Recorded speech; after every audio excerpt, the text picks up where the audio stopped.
અમરેલીના ચિત્તલ ગામે વંદે ભારત ટ્રેનને સ્ટોપ મળતા આજે વધામણા કરવામાં આવશે। બીજી તરફ લાઠી શહેરને વંદે ભારત ટ્રેનનો સ્ટોપ ન મળતા સ્થાનિક લોકોમાં નારાજગી જોવા મળી હતી। વંદે ભારત ટ્રેનને અમરેલીના ચિત્તલ ખાતે સ્ટોપ આપવામાં આવ્યો છે। લાઠી શહેરને વંદે ભારત ટ્રેનનો સ્ટોપ ન મળતા લોકોમાં ભારે નારાજગી જોવા મળી રહી છે। સાંસદ ભરતભાઈ સુતરિયા, રાજ્યસભાના સાંસદ ગોવિંદભાઈ ધોળકિયા અને ધારાસભ્ય જનકભાઈ તળાવિયા પણ લાઠી પંથકના છે।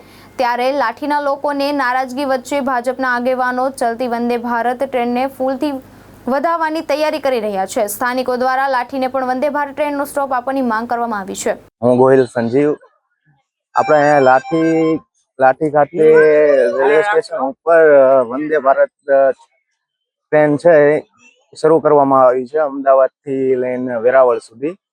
તો એ બહુ ખુશીની વાત છે, પણ છતાં પણ અહીંયા આજે સરકારમાં લાઠી તાલુકાના ધારાસભ્ય અને રાજ્યસભાના સાંસદ બાજુના ગામ દુધાળાના હોય છતાં લાઠી ગામને સ્ટોપ આપવામાં આવ્યો નથી, એ ખૂબ દુઃખદની બાબત છે।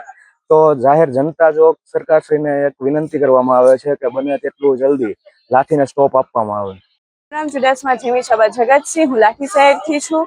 હું તમને એટલું કહેવા જઈ રહી છું કે લાઠીમાં ખૂબ સારી વાત છે કે વંદે ભારત અહીંથી નીકળી રહી છે, પણ દુઃખની બાબત એ છે કે અહીંના લોક સંસદ સભ્યો, ઉદ્યોગપતિઓ હોવા છતાં અહીંયા સ્ટોપ નથી। તો સરકારને મારી એટલી વિનંતી છે કે વહેલી તકે અહીંયા સ્ટોપ મળે। મહેશ બારૈયા, દ્રષ્ટિકોણ ન્યૂઝ, અમરેલી।